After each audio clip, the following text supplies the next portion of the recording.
Okay, this is Ciaron O'Reilly. It's the third take. Former anti-war prisoner of the United States. My number is 03810-052. I was deported from the States as a national security threat, which I think reflects how insecure they are over there. And this is Julian Assange. The first time we worked together, Julian and I, was in the year 2000, confronting the real criminals. The World Economic Forum that's meeting right now in Davos. But back in 2000, they were meeting in Melbourne, where Julian was residing, and I travelled down from Brisbane. And we non-violently blockaded, quite successfully, Crown Casino, where everyone was there, Bill Gates, the whole lot. And I think we're actually entering a very frightening period. The Pope is pretty bright, he's a Jesuit, thinks World War III has already started. And what's we can do that is significant is non-violent resistance and solidarity. Not all of us have to go to jail. Some of us are more suited to jail, like myself.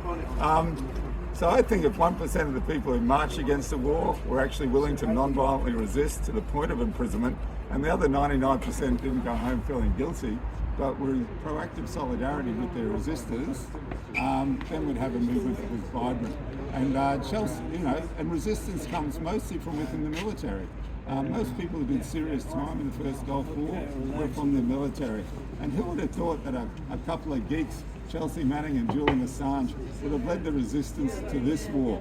You don't know where the resistance will come from, but when it emerges, we're obligated to support it. And I've been living outside His Majesty's prison Belmarsh for the last 6 months. And I've been living about 150 metres from Julian, and most of the time I'm by myself, and it's a great opportunity to reflect on what he's going through. Whether he'll be extradited from a country where people are subjects of a king to a country where they have a First Amendment defending free speech in an election year when the Democrats blame him for losing the last one, which is bullshit, of course. Bad candidate, bad campaign. So that's questionable, but it's not about the future, it's what is happening now. He's being tortured now.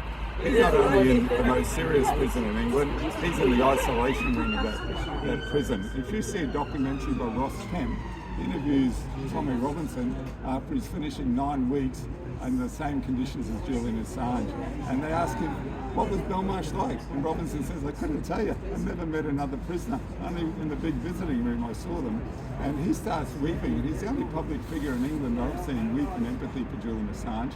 And he says, I can't believe this guy's done a couple of years.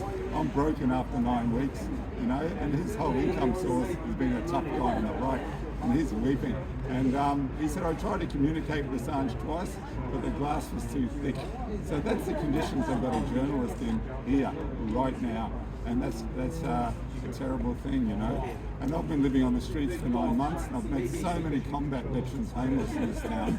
In Brisbane, when you leave jail, they give you a tent when you leave. In London, the cops trash the tents of the homeless. That's how ridiculous the situation is here. And this war is kicking off, and there's no visible sign of a vibrant youthful anti-war movement, really. And but resistance will emerge, and we have to be ready to support it. And that's what I've been trying to do for the last 30 years with Julian, who's paid a heavy price for going into personal jeopardy to resist the war in Iraq and Afghanistan. Thank you. Thank you.